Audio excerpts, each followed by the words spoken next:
생명의 생각 이용훈 목사입니다. 주일을 준비하면서 몇 분의 장로님들이 와서 교회를 청소하는 모습을 보았습니다. 참으로 고마운 분들이죠.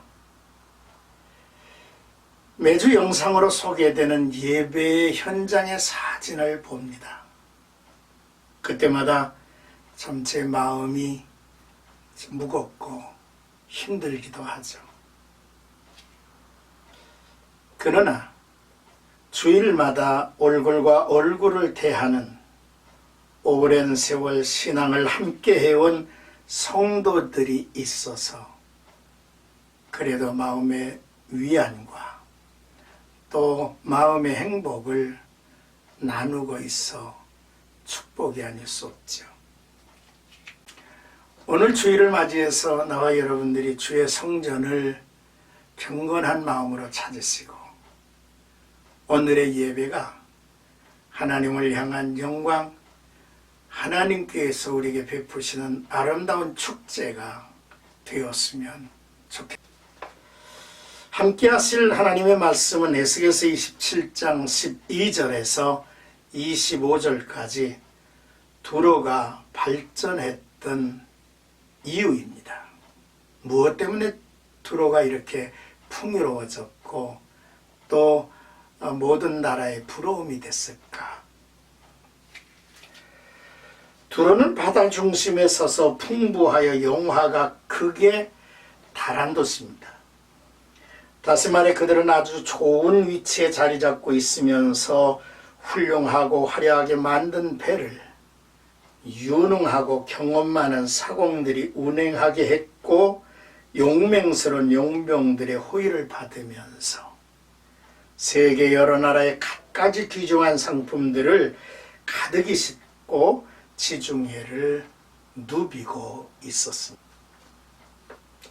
먼저 12절에서 23절까지 두로가 어느 나라들과 무역을 했는지 무역 상대국을 소개하는 내용입니다. 두로는 국제적인 무역으로 번창했죠. 토산물은 많지 않았지만 외국 물자를 가지고 공업품을 만들어 수출을 하지 않았나 싶습니다. 타시스는 스페인의 최대 항구로서 은과 철과 주석과 납을 풍부히 가지고 와서 거래를 했다 합니다. 그 외에 야완과 두발과 메세, 사막민족이죠. 그리고 도갈마 족속과 드단 사람, 왕성한 무역을 했습니다. 또 민릿은 이스라엘의 지명인데 미래 산출로 유명하죠. 헬본 포도주, 헬본은 수리아 지방인데 지금 알레포라고 하는 곳이라 합니다. 바사의 왕들은 헬본 포도주만 마실 만큼 유명한 곳이라고 하고요.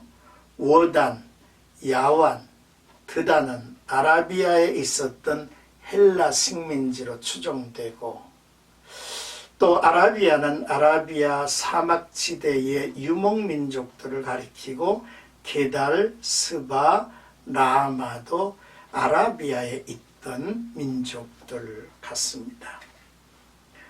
하라는 메소포타미아에 있는 지방이고 간네, 디그리스 강변에 있는 아수르 도시고요. 에덴은 바벨론에 있던 지방이고 스바는 파사만 가까이 있었고 아수르는 일반적으로 알려졌던 나라를 의미하지 않고 유브라데 강가에 있는 도시를 가리킵니다. 그리고 길맛도 유브라데 강가에 있었고요. 여기 모든 나라들과 지명들과 그들이 거래한 무역의 품목들이 기록된 것을 보면 두로가 얼마나 널리 세계적으로 시장을 가지고 있었는지를 우리에게 보여줍니다. 자, 24절에서 25절까지 보면 대규모 무역의 이제 모습을 소개합니다. 왜 하나님께서는 자원을 이 세상에 편중되게 만드셨는지, 서로 무역을 하지 않으면 충족할 수 없도록 한 것입니다. 인간으로 하여금 서로 협력하여 살도록 하기 위함이죠. 자원의 편중은 인간들이 서로 협력하지 하면 안 된다는 사실을 가르쳐주지 않습니까?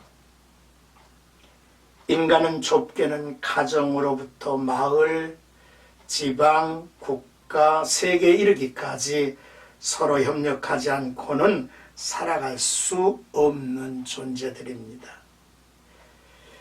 아무리 자원이 풍부하고 기술이 발달된 나라도 다른 나라의 도움이 필요한 경우가 있으며, 아무리 능력이 많은 사람도 다른 사람의 도움을 받아야 할 때가 있는 것입니다.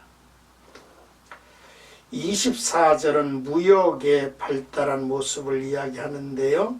사치스러운 옷을 팔면서 백향목 상자에 넣어 끈으로 잘 묶어서 팔았다고 했습니다. 사치품을 가지고 와서 무역을 하는데 포장하는 기술도 상당한 수준으로 물품도 좋았지만 포장까지도 화려했던 것 같습니다. 또 25절에 바다 중심에서 풍부하여 라는 말은 무역의 중심지가 되었다는 말이고, 두로를 통하지 않고는 무역이 되지 않을 만큼 영향력이 컸다는 거죠. 수입도 많아서 부귀영화가 컸다고 합니다. 자, 오늘 본문의 말씀을 통해서 우리는 몇 가지 주목했으면 좋겠습니다. 그 첫째는 두로가 모두 20여 개 나라와 약 40여 품목에 달하는 이제 교역을 했다는 것이죠. 근데 그 사실을 너무 상세하게 기록되어 있다는 것입니다. 마치 두로에 속한 한 상단의 일꾼이 기록했다는 느낌이 들 정도죠. 그러나 본문을 기록한 사람은 남유다의 에스겔 선지자입니다. 그는 상단과 전혀 상관없는 제사장 가문 출신의 인물이죠. 그렇다면 만유의 주제로서 온 세상 모든 일을 다 감찰하시는 하나님께서 그에게 두로에 대한 정보를 제공해 주셨다는 사실입니다. 자, 둘째로 서로 협력하고 교역하며 살아야 할 세상에서 누군가 독점하고 폭리를 누리는 일은 없어야 할 일이라는 사실입니다. 놀랍게도 이 모든 사실을 하나님은 낱낱이 헤아리고 계시다는 사실입니다. 하나님이 개인이나 나라에 좋은 조건을 줄수록 그 조건과 환경을 바로 사용해야 하는데, 인간적인 생각으로 내 멋대로 사는 것은 하나님의 심판을 받게 될 수밖에 없다는 것입니다. 고린도후서 6장 1절에 보면 하나님의 은혜를 헛되이 받지 말자, 이런 이제 말씀을 기록합니다. 셋째로 물질의 풍요로움은 하나님을 의지하지 않고 하나님에게서 멀어진다는 사실을 기억하는 일입니다.